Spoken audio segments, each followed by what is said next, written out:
तो हरियाणा के exit poll के नतीजे आप सबके सामने और इसमें साफ तौर पर दिख रहा है कि कांग्रेस इतनी बढ़त बना चुकी है कि अब हरियाणा में कांग्रेस की ही सरकार बनने जा रही है। लेकिन क्या कांग्रेस इससे खुश है? क्या कांग्रेस का आला कमान इस नंबर को देखने के बाद इतना मुतमईन है कि वह अपने ही मुख्यमंत्री चुन पाए?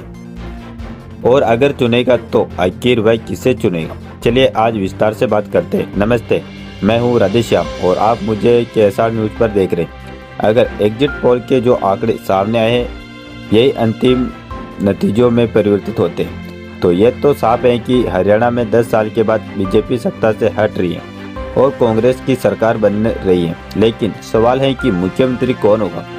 क्या हुड्डा जो बार बार ये दावा कर रहे हैं कि वह मुख्यमंत्री है, या कुमारी सैलजा जो यह कह रही हैं कि वह भी मुख्यमंत्री की रीस में है, या दीपेंद्र हुड्डा जिन्होंने अपनी दावेदारी नहीं छोड़ी, या रणदीप सुरजेवाला क्योंकि वह भी कह रहे हैं कि अगर सत्ता मिली तो किसी को भी वह पूरा तो लगना नहीं है। कांग्रेस ने लगभग जीत दर्ज कर ली जो एग्जिट पोल के आंकड़े कह रहे हैं। लेकिन अब आला कमान के सामने, राहुल गांधी के सामने, मल्लिकार्जुन खड़गे के सामने, सोनिया गांधी के सामने सबसे बड़ी चुनौती है इस बात की है कि इस जीत के बचाया जा सके और किसी एक नाम पर अहम सहमति बनाई जा सके कि वह मुख्यमंत्री होगा। क्या भूपेंद्र हुड्डा मानेंगे कि किसी और को वो कुर्सी दे दी जाए?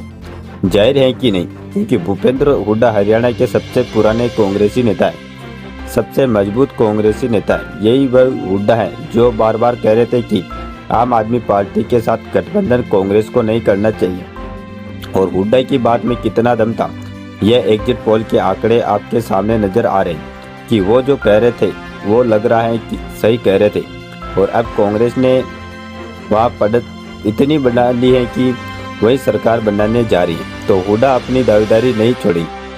इस एग्जिट पोल के सामने आने के बाद कुमारी सैलजा ने भी कह दिया कि वह भी सत्ता की दावेदारी तो है ही, कि हालांकि वो भी लोकसभा से सांसद है, विधानसभा का चुनाव उन्होंने नहीं लड़ा। रणदीप सुरजेवाला के साथ यह स्थिति है, दीपेंद्र सिंह हुड्डा के साथ यह स्थिति है।